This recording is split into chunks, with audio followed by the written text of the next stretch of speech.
আসসালামু আলাইকুম। আমি পলি। আমি এখন আপনাদের একটি গল্প পড়ে শোনাচ্ছি। গল্পের নাম জান্নাহ। লিখেছেন তাজরিয়ান খান তানবী।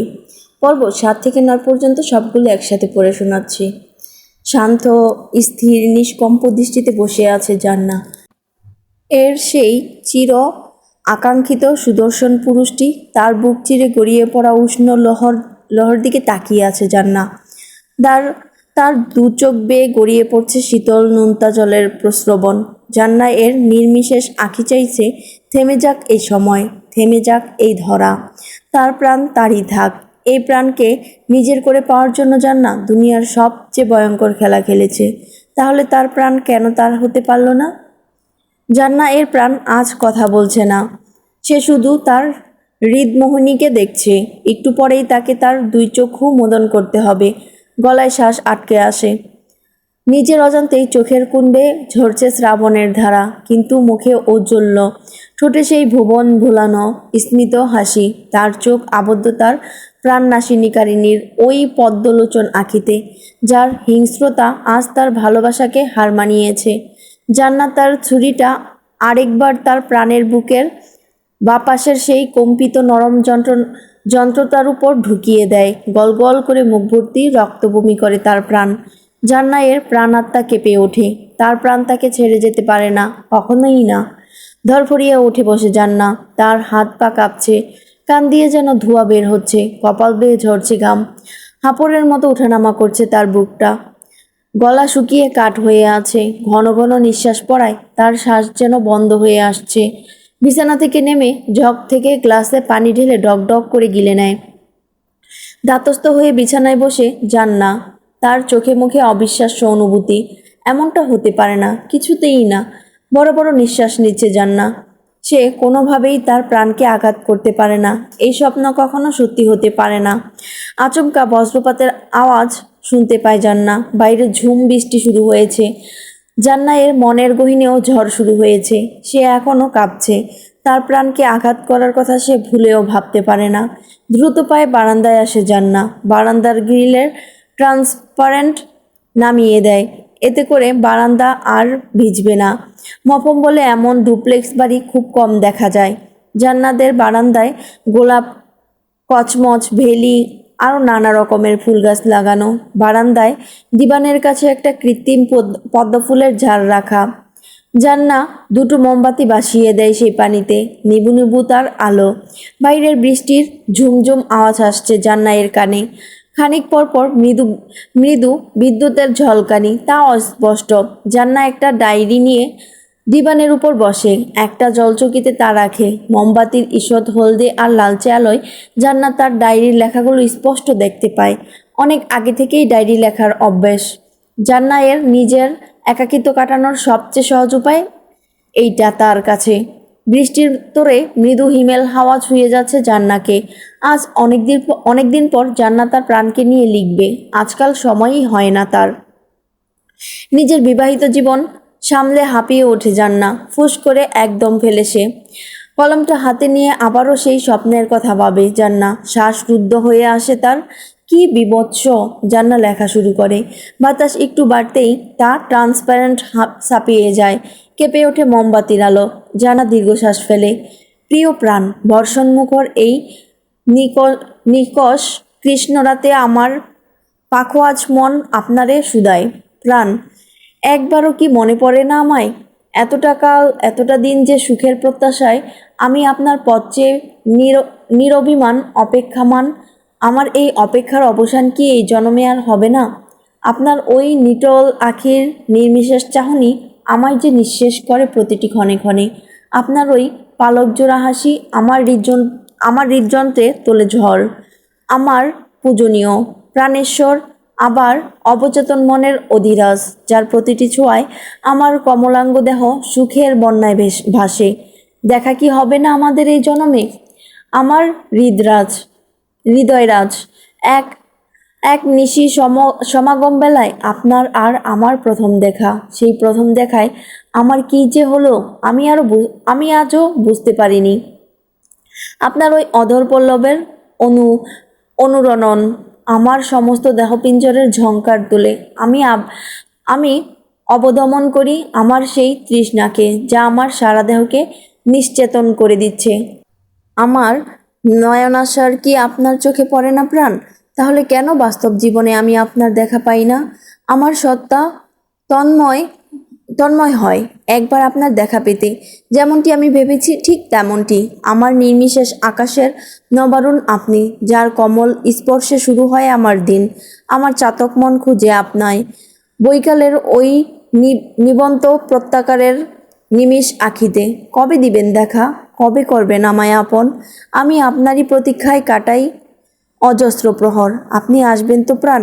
সেই নিশি সমাগমে, যেমনটা আমি চেয়েছি, আপনার প্রতীক্ষায়। আপনারই হৃদমোহিনী। জান্না থামে, বুক ফুলিয়ে শ্বাস নেয় সে। তার মনে হচ্ছিল কোনো দম বন্ধ করা গহ্বরের আটকা পড়েছে সে। হঠাৎ বিদ্যুৎ চমকে ওঠে। জান্না সে আওয়াজ শুনতে পায়। ধক করে ওঠে তার বুকটা। দ্রুত হস্তে কলমটা হাতে নেয়, গড়গড়িয়ে লিখতে থাকে। প্রাণ, জানেন আজ কি হয়েছে? আজ আমি এক অকল্পনীয় স্বপ্ন দেখেছি। ছি, কি বিদঘুটে, বীভৎস, অবর্ণনীয়। ভয়ে আটকে উঠি আমি। ভাবি, এও কি সম্ভব? কি করে আমি আমার প্রাণকে আঘাত করি? আমার কি ইচ্ছে জানেন? ইচ্ছে হচ্ছে নিজের সমস্ত স্মৃতি ভুলে যাই, মুছে ফেলি আমার অস্তিত্ব। কিন্তু কিন্তু তাহলে যে আমি আপনাকে হারাবো।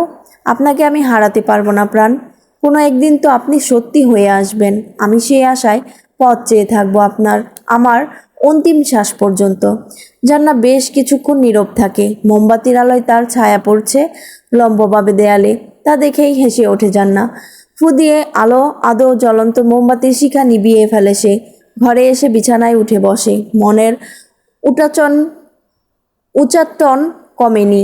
এমন একটা স্বপ্ন কেন দেখল সে, যার গায়ে একটা সূচ বিদার কথা সে ভাবতেও পারে না? তার বুকে ছুরি। ঝনঝন করে ওঠে জান্নায়ের দেহ পিঞ্জর। না, সে আর ভাবতে চায় না। জানালার পাশে গিয়ে হাঁটু মুড়ে বসে জান্না। ঠাই খুলতেই এক পশলা বৃষ্টি তার চোখে মুখে ঝাপটে পড়ে। থই থই করে জান্নায়ের মন। এখনও অবিরত মুষলধারে বৃষ্টি পড়ছে। জান্না আকাশের দিকে তাকায়। বৃষ্টির তোড়ে মনে হচ্ছে এখনই খসে পড়বে চাঁদ। আঁকাবাঁকা চাঁদ। জান্না হাত বাড়িয়ে দেয় বাইরের দিকে। বৃষ্টির ফোঁটা ছুঁয়ে যাচ্ছে তার হাত। জান্না সেই শীতল ঝলধারা তার গালে মাখে। প্রস্ফুরণ হয় তার শরীরে। লোমকূপগুলো শিউরে ওঠে এই ছোঁয়ায়। জান্না মৃদু ছন্দে হাসে। তার হাসিতে যেন বৃষ্টিও আজ হাসছে। হঠাৎ জান্নায়ের সারহানের কথা মনে পড়ে। কাঁপন ধরে তার পায়ে। এই কাঁপন হয়তো সারহানের উষ্ণতাই সারাতে পারত। লজ্জা মিশ্রিত হাসে জান্না। লোকটা থাকলে আজ আর তার ঘুমই হতো না। জান্না বাইরের দিকে চেয়ে বসে থাকে। আলো ফুটতে শুরু করেছে। বৃষ্টির ছন্দ ক্রমশ কমে আসছে। এলাকার মসজিদ থেকে মিষ্টি সুরে ভেসে আসছে আজানের ধ্বনি। জান্না আশ্বস্ত হয়। এখন আর ঘুমিয়ে কাজ নেই। অজু করে নামাজের জন্য তৈরি হয় জান্না। স্নিগ্ধ একটা সকাল। গভীর হয়ে বসে আছে রাফাত। তার বিক্ষিপ্ত অক্ষিযুগল অক্লান্তভাবে খুঁজছে তার জানেমানকে, কিন্তু কোথাও নেই সে। জান্নাদের স্কুল গেটে একটা সিসি ক্যামেরা লাগানো। ছেলেমেয়েরা ক্লাস শেষে আড্ডা দেয়। একদিন কথা কাটাকাটিতে মারামারি বেঁধে যায়। কিন্তু আসল দোষীকে খুঁজে পাওয়া ছিল দুষ্কর। তাই ভবিষ্যতে ঘটা এই ধরনের ঘটনা থেকে বাঁচার জন্য ক্যামেরার ব্যবস্থা। তার মনিটরিং রুমে গত কয়েকদিন ধ্যান ধরে ঘন্টার পার করে রাফাত আজও বসে আছে। পাশে বসা ঈশা ঝাঁঝিয়ে ওঠে বলল, কি শুরু করলি তুই? রেজিস্টার গিয়ে নামটা দেখলেই সবটা লেটা চুকে যায়। আর তুই কি না? ইশাকের কথা বিন্দুমাত্র বিরক্ত হয় না রাফাত। তার নিনিমেষ চাহনি এখনও মনিটরে। স্কুলে প্রবেশ করা প্রতিটি ছেলে মেয়েকে ভালো করে দেখছে সে। খেয়ালি বনায় বলল, যা সহজে পাওয়া যায় তার মোহ অতি সহজে কেটে যায়, কিন্তু যা অর্জন করা যায় তার মায়ে পড়ে যায়। ইশাক নাক ফুলিয়ে বিরক্ত প্রকাশ করে বলল, তোর এইসব আউল ফাউল বাউলা ঘ্যান জ্ঞান শুনতে ভালো লাগছে না। এইভাবে কি তুই ওকে খুঁজে পাবি? পাবো বন্ধু, পাবো। ইশাক জ্বলন্ত চোখে তাকায়। হঠাৎ করেই রাফাত উষান উষান গলায় বলল, জানিস, ওর না চেরি ফুল ভীষণ পছন্দ ছিল। আমি আসার সময় জাপান থেকে ওর জন্য চেরি ফুল নিয়েও এসেছিলাম, কিন্তু হারিয়ে ফেললাম আমি ওকে। ওর প্রিয় রং হলো লাল। রেড চেরি ভীষণ পছন্দ করত। ঠিক রেড চেরির মতো ছিল আমার জানেমান। আমি কখনো খেতে পারতাম না, এতটা মিষ্টি আমার সহ্য হতো না, কিন্তু ও পারতো, এজন্যই ও এতটা মিষ্টি ছিল। প্রতি বছর ওর জন্মদিনে ওকে রেড কালারের ড্রেস গিফট করতাম, কিন্তু কখনো ওকে সেই ড্রেসে দেখার সৌভাগ্য হয়ে ওঠেনি। সব কিছু শেষ হয়ে গেল। বুকটা ভারী হয়ে আসে রাফাতের। তার কলিজায় যেন কেউ সেট করে দিয়েছে। তার জোড়া লাগানোর সম্ভব হচ্ছে না। চোখের কোণে জল জমে রাফাতের। তা ইশাকের চোখ এড়ালো না, বন্ধুকে সান্ত্বনা দিয়ে বলল, চল রেজিস্টার থেকে ওর নাম দেখে আসি, আর ওখানেই ঠিকানা পেয়ে যাব। উহু, এত সহজ না, ওকে আমি খুঁজে বের করবই, কথা দিয়েছি। ও আমাকে ছোটবেলা থেকে ভালোবেসেছি ও আমাকে ছোটবেলা থেকে ভালোবেসেছে, আমি ওকে। এই এই এটুকুন ছিল ও। তখন থেকে ভালোবাসা কি বুঝতে পারতাম না আমি তখন, তবুও ওকে চেয়েছি। আর আজ সব বুঝেও শুধু ওকেই চাই। আমার রেড চেরি, আমার জানেমান, খুঁজে আমি ওকে বের করবই। ইশাক নিরস্ত সৈনিকের মতো আত্মসমর্পণ করে রাফাতকে বোঝানো দেয়। চেয়ারে হেলান দিয়ে দুই পা একসাথে করে তা উঠিয়ে রেখেছে টেবিলের উপর শারহান। তার পাশেই শারহানের অফিসিয়াল ল্যাপটপ, পাশে একটা ফ্লাওয়ার বাস। শাইক রোজ আধা ঘন্টার পর পথ পাড়ি দিয়ে তাতে তাজা রজনীগন্ধা এনে রাখে। উত্তরমুখী ঘরের পশ্চিম পাশটায় টেবিলটা রাখা। শারহানের ফ্ল্যাটে দুটো বেডরুম, একটা সে অফিসিয়াল কাজে ব্যবহার করে, আরেকটা ঘুমানোর জন্য। শারহান পেশায় একজন আন্ডারকভার ক্রাইম রিপোর্টার। দেশের উঁচু স্থানে অবস্থানকারী অনেক মানুষের সাথে তার গোপন আঁতাত। দেশের অনেক রাজনৈতিক নেতাদেরও অনেক গোপন তথ্য আছে শারহানের কাছে। ক্ষমতার লোভে মানুষকে পিষে তার উপর দালান তৈরি করে। সেই দালান এসি অন করে শান্তির ঘুম ঘুমায়। শারহানের একটা রিপোর্ট সেই ঘুম হারাম করতে যথেষ্ট। অবশ্য এইসব কাজ করতে গিয়ে তার শত্রুও কম নয়, কিন্তু সবচেয়ে ভয়ঙ্কর শত্রু সে যাকে দেখেও চেনা যায় যাকে দেখেও চেনা যায় না। টেবিলের ও প্রান্তে প্রভুভক্ত প্রাণীর মতো বসে আছে শাইক। তার নরম চোখ দুটো তার স্যারের দিকে। বেশ কিছুক্ষণ চুপ থেকে বলে উঠল, স্যার, আপনার কি ভয় লাগছে না? শারহান মাথার নিচে হাত দিয়ে আয়েশি ভঙ্গিতে বসেছিল। শাইকের কথায় অক্ষি পল্লব মেলে তাকায়, ক্ষণকাল চেয়ে থেকে বিগলিত হাসল। শারহানের হাসিতেই চোখ পিটপিট করে শাইক। এত ভয়ঙ্কর মুহূর্তেও লোকটা হাসি কি করে পায়? শারহান নির্বিঘ্ন গলায় প্রত্যুক্তি করল, ভয় লাগবে কেন? শাইক চোখে মুখে ভয় ফুটিয়ে গলার স্বর গভীর করে বলল, তিথি ম্যাম আর সামিরা ম্যামের জন্য আপনার চিন্তা হচ্ছে না? শারহান বাঁকা হাসলো, উঠে গিয়ে শাইকের পেছন দাঁড়ালো।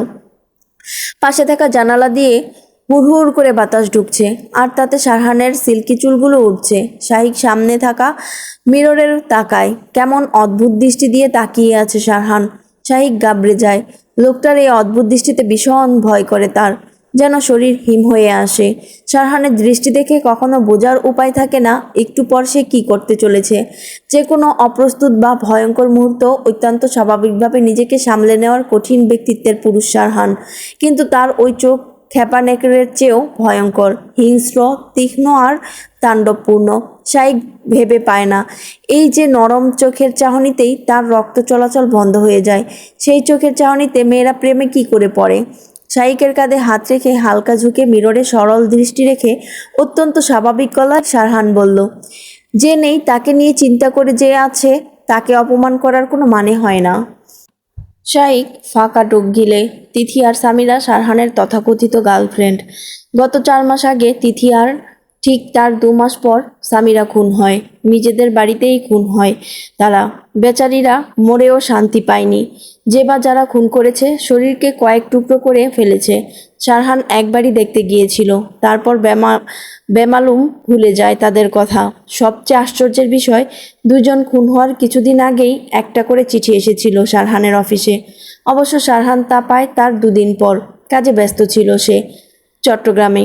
সেখানে কবিতাংশ লেখা ছিল, ঠিক একই রকম কবিতাংশ তিথি আর সামিরার মুখের ভেতরের কাগজটায় পাওয়া যায়। এত কিছুর পর অধৈর্য হয়ে পড়ে শাইক। তার দৃঢ় বিশ্বাস এই সব কিছু শারহানের কোনো শত্রুই করেছে, কিন্তু তা নিয়ে বিন্দুমাত্র বিচলিত নয় শারহান, বরং সে অন্য নারীতে মত্ত হয়েছে। শাইক বিনা দ্বিধায় বলল, স্যার, আপনার কি মনে হয় কে করতে পারে এই কাজ? শারহান শান্ত হয়ে বসে, অধরে তার সেই স্মিত হাসি, মুখের অভিব্যক্তি যে কোনো নারী হৃদয়কে ঘায়েল করবে। তার ব্যক্তিত্ব, বচনভঙ্গিতে মেয়েরা ঘায়েল হয় বেশি। আর তার সেই হিংস্র চাহনি, ধূর্ত বুদ্ধি, নিশ্চিন্ত চালচলন, বেপরোয়া মন, সব কিছুতেই কাঠিন্য ভাব। সারহান নরম গলায় বলল, তোমার কি আমাকে নিয়ে চিন্তা হচ্ছে না, আমার গার্লফ্রেন্ডদের নিয়ে?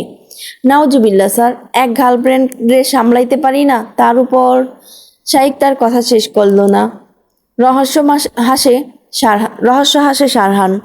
শাইখ গত 4 বছর ধরে কাজ করে তার সাথে। অবশ্য সারহান তার কোনো অ্যাসাইনমেন্টেই কাউকে অ্যালাউ করে না, যা করে সে নিজেই করে। তবে শাইখের উপর তার বেশ ভরসা। সারহান রসা ফুলের মধু সে ঝরে পড়বেই, তাই বলি কি ভ্রমর থেমে থাকবে? শাইখ অবগত হলো তার স্যারের কথা, কিন্তু তবুও দ্বিধান্বিত গলায় সে প্রশ্ন করল, স্যার, খুনিটা আপনার গার্লফ্রেন্ডদেরই কেন বেছে নিল? সারহান আয়েশি গলায় বলল, দ্যাটস এ গুড কোশ্চেন। হয়তো তার আমার গার্লফ্রেন্ডদের পছন্দ নয়। কিন্তু কেন স্যার? সারহান এইবার বিরক্তিকর চোখে তাকায়। তার সেই চাহনিতে কেঁপে ওঠে শাইখ। মনের প্রশ্ন মনেই অবদমন করে। টিফিন আওয়ারে 2 বান্ধবী মিলে গল্পে মশগুল, কিন্তু তিল আজ উন্মাদনা। কথার ফাঁকে তা উপলব্ধি করে জান্না। বুড়ো কুচকে প্রশ্ন ছুড়ে জান্না, কি হয়েছে তোর? গালটা একদম চোষা আমের মতো কেন করেছিস? তিল তাচ্ছিল্য করে বলল, সোনার যৌবন যায় বিফলে, নাগর আমার কই, তার দহনে পুড়ছে দেহ, পুড়ছি আমি শুই। জান্না ফেল করে চেকে হতভম্ব গলায় বলল, এসব কি বলছিস তুই? আর বলিস না, যেদিন থেকে ওকে দেখেছি ঘুমিয়ে আসে না রাতে। তিল শান্তভাবে তার হাতটা বেঞ্চের উপর রেখে, তাতে চিবুক রেখে উদাসী ভঙ্গিতে সামনে তাকায়। জান্না অধৈর্য হয়ে এক ধাক্কা মেরে খিটখিটি গলায় বলল, কি আজে বাজে কথা বলছিস? কাকে দেখার কথা বলছিস? তিল অতি উৎসাহ নিয়ে বলল, আরে ওই যে ক্যাম্পেইনের জন্য যে ছেলেরা এসেছে না, তাদের মধ্যে একজন। আহ, কি ড্যাশিং দেখতে, কি গভীর চোখা কাটা কাটা কাটা নাক, আর ঠোঁট দুটো যেন একদম পাকা জাম। ইস! জান্না হতবাক হয়। ঠোঁট গুজ করে অবাক দৃষ্টিতে তাকায়। ঠাট্টা মিশ্রিত গলায় বলল, এখন তোর রণবীর সিং এর কি হবে? তুই যে রণবীর কাপুরের প্রেমে পড়লি। আরে দূর, ইস, তুই যদি দেখতি ছেলেটা কি সুর কথা বলে। জান্না কিছুক্ষণ বুকা দৃষ্টিতে তাকিয়ে থাকে। গত 1 সপ্তাহ ধরে ওদের স্কুলে কিছু ছেলে মেয়ে এসেছে, তারা কিছু স্বেচ্ছাকর্মী নিতে চায়। তারা দেশের বিভিন্ন স্কুল কলেজ থেকে কিছু ছাত্রছাত্রী সংগ্রহ করবে। দরিদ্র অসহায় শিশুদের জন্য কমপক্ষে ক্লাস 2 পর্যন্ত বিনা খরচে পড়ার সুবিধার পাশাপাশি আর্থিক সুবিধার ব্যবস্থা করবে। জান্না কপট ভীত গলায় বলল, এই এখন যদি এইসব ভাবিস তাহলে তোর মডেলিংয়ের কি হবে? তুই না দীপিকা পাডুকোন? তিল মেকি আফসোসের গলায় বলল, হায় আমার দীপিকা, এখন আমি কি করি? হঠাৎ করে তিল জান্নায়ের হাত ধরে তাকে করিডোরে নিয়ে আসে। সেখান থেকে মাঠের মাঝখানে অবস্থানরত সেই ছেলেমেয়েদের দেখা যাচ্ছে। তিল গদগদ হয়ে বলল, দেখতো ছেলেটাকে কেমন লাগে? তিলের দিকে তাকিয়ে হতাশ শ্বাস ফেলে জান্না। তারপর বাধ্য হয়ে বান্ধবীর মন রক্ষার্থে সামনে তাকায়। ঝনাত করে ওঠে জান্নায়ের দেহপিঞ্জর। কাপা কাপা গলায় প্রশ্ন করল, ওই ওই ব্ল্যাক কালারের কালো শার্ট পরা ছেলেটা? তিল আমোদে গলায় বলল, তুই কি করে বুঝলি? কিছু না। ত্রস্ত পায়ে ক্লাসে আসে জান্নাত। ব্যাগের উপর থাকা বই খাতা গুছিয়ে নিয়ে তা ব্যাগে ঢুকায়। কাঁধে ব্যাগ ঝুলিয়ে যেতে চাইলে তিল অবাক গলায় প্রশ্ন করল, কোথায় যাচ্ছিস তুই? এখনো তো 2টো ক্লাস বাকি। জান্না ঘন ঘন নিঃশ্বাস ফেলে বলল, আমার ভালো লাগছে না, অস্বস্তি লাগছে। এই তো ভালো ছিলি। জান্না ঈশ্বর চটে গিয়ে বলল, এখন লাগছে না, যেতে দে।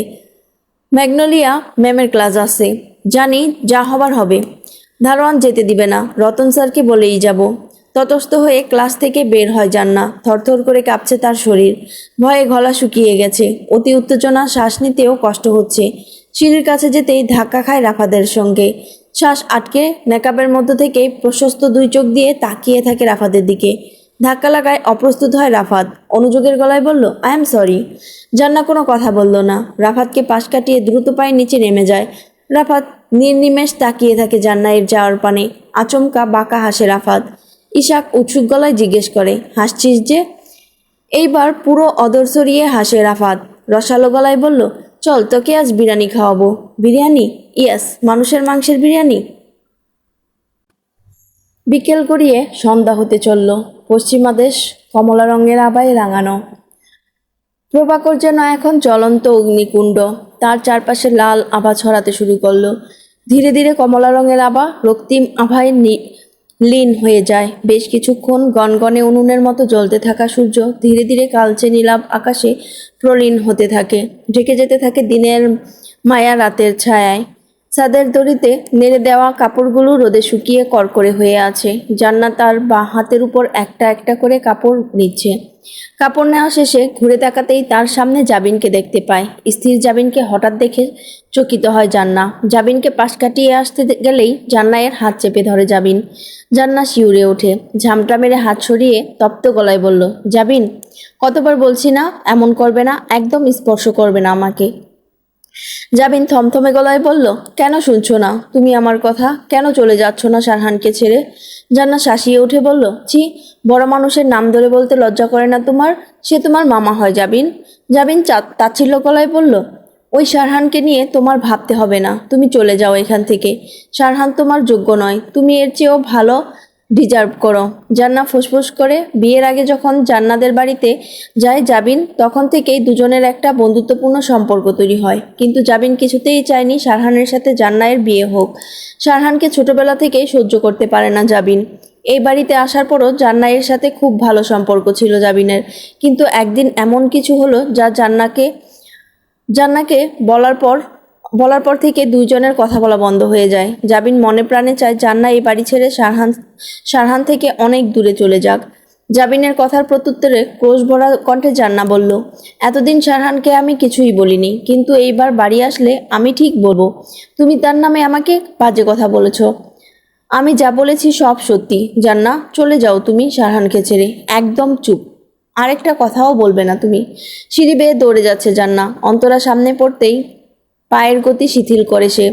অন্তরার মুখ বিকৃত করে তির্যক গলায় বললেন, এভাবে দৌড়াইতেছো কেন? ভূতে ধরছে তোমারে? জান্না ফাঁকা ঢোক গিলে আমতা আমতা করে বলল, না আম্মা, মানে রাত হয়ে যাচ্ছে তাই কাপড়গুলো তাড়াতাড়ি নিয়ে আসলাম। সারাটা দিন করো কি? এই ভর সন্ধেবেলায় ছাদে যাওয়ান মাইয়া গো, এত রাইতে ছাদে যাওয়ান ঠিক না, যাও ঘরে যাও। জি আম্মা। জান্নাত দ্রুত পা চালায়, কিন্তু এখন যদি জাবিনকে দেখতে পায় তাহলে অন্তরার আবার কিছু একটা বলবে তাকে।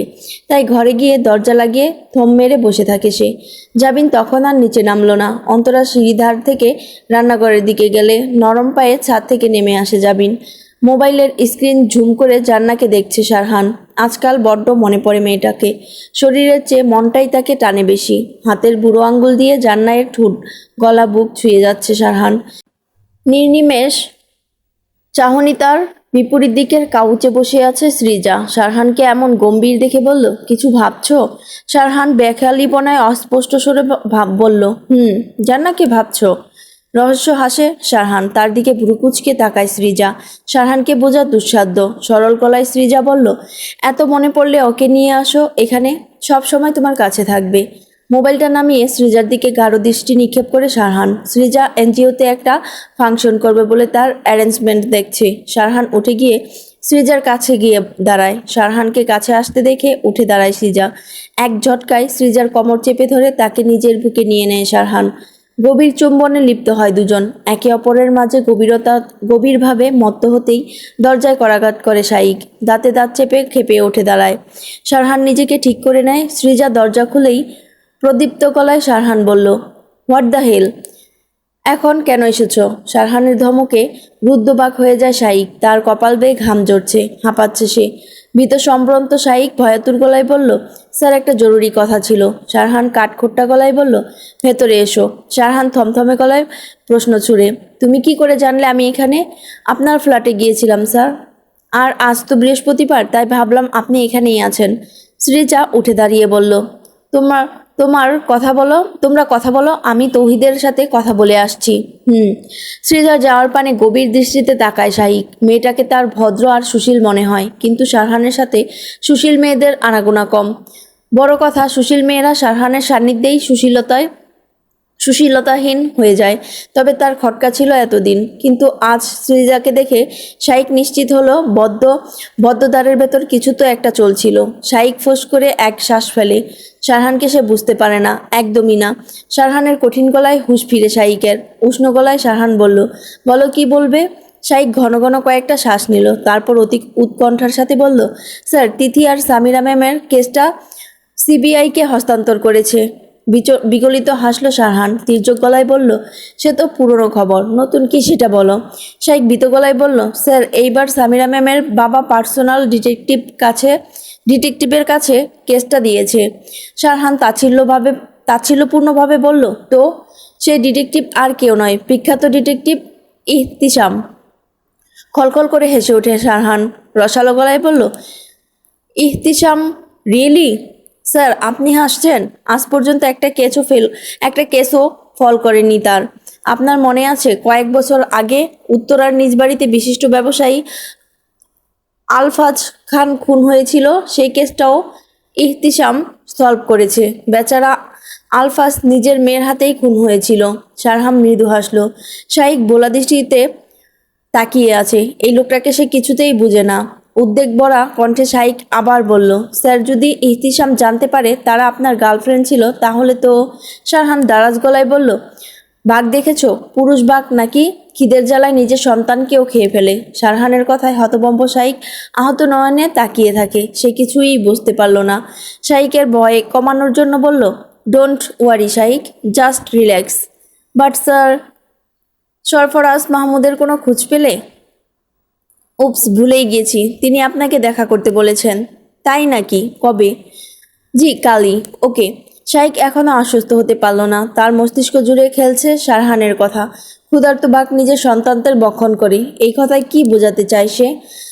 বারে বসে মদ গিলছে রাফাত। আজ সে অনেক খুশি। আজ রাতের 12টা পর্যন্ত যত কাস্টমার আসবে সবাইকে ট্রিট হিসেবে ফ্রিতে ড্রিঙ্ক করার অফার করেছে সে। পুরো খরচ সে দিবে। ইশাক শুধু অবাক পানে চেয়ে আছে রাফাতের দিকে। সেদিন জান্নাইয়ের সাথে ধাক্কা খাওয়ার পর থেকে রাফাত অদ্ভুত আচরণ শুরু করেছে। ইশাক অনেকবার জিজ্ঞেস করার পরও মুখ খুলে কিছু বলেনি। মাতাল অবস্থায়ও ভুলভাল বকে রাফাত। তবুও শেষ চেষ্টা হিসাবে ইশাক প্রশ্ন করে, তুই কি তোর রেড চেরির দেখা পেয়েছিস? রাফাত উদ্ভ্রান্তের মতো হাসলো, তারপর একদম চুপ হয়ে যায়। চাপা গলায় বলল, মাই লাভ কুইন, মাই জানেমান, মাই রেড চিরি, এইবার তোমাকে আমার কাছে আসতেই হবে। ইশাক বিরক্ত হয়। কি জিজ্ঞেস করেছে আর কি বলছে? ইশাক অস্বস্তিকর গলায় বলল, চল তো, একদম ভালো লাগছে না আমার। রাফাত ড্রিঙ্কসের গ্লাস হাতে নিয়ে হেলে দুলে বলল, আমার লাগছে। এই দেখ আমার রেড চেরি, কি সুন্দর ওর ঠোঁট দুটো, কি সুন্দর হাসি ওর, চোখগুলো দেখ একদম ফোটা পদ্মের মতো, আর ওর চুলগুলো একদম রেশম কালো। রাফাত তার গ্লাসের দিকে তাকিয়ে আবোল তাবোলভাবে বলে যাচ্ছে। ইশাকের অস্বস্তি বাড়তে থাকলো। রাফাত আগে মদ খেত না, কিন্তু যখন থেকে তার রেড চিরি তাকে ছেড়ে চলে গেছে তখন থেকে রোজ মদ গিলে, হয় বারে না হয় ঘরে। রাফাত আবার বলতে শুরু করে, কেন হারিয়ে গেল ও? ও বলতে আর কয়েকটা দিন অপেক্ষা করলে কি এমন ক্ষতি হতো? আমি যে আজও ওকে ঠিক তেমন করেই ভালোবাসি। আমার ভালোবাসার প্রথম ফোঁটা পদ্ম সে। কি করে আমি তাকে ভুলি? রাফাতের গলা ধরে আসে। ইশাক রাফাতের এইসব শুনতে শুনতে অভ্যস্ত হয়ে গিয়েছে। ড্রাঙ্ক হওয়ার পর সব আবোল তাবোল বললেও এই একটা কথা একদম ঠিক বলে, তার রেড চেরির কথা। এই ছিল জান্না এর পর্ব 7 থেকে 9 পর্যন্ত সবগুলো একসাথে।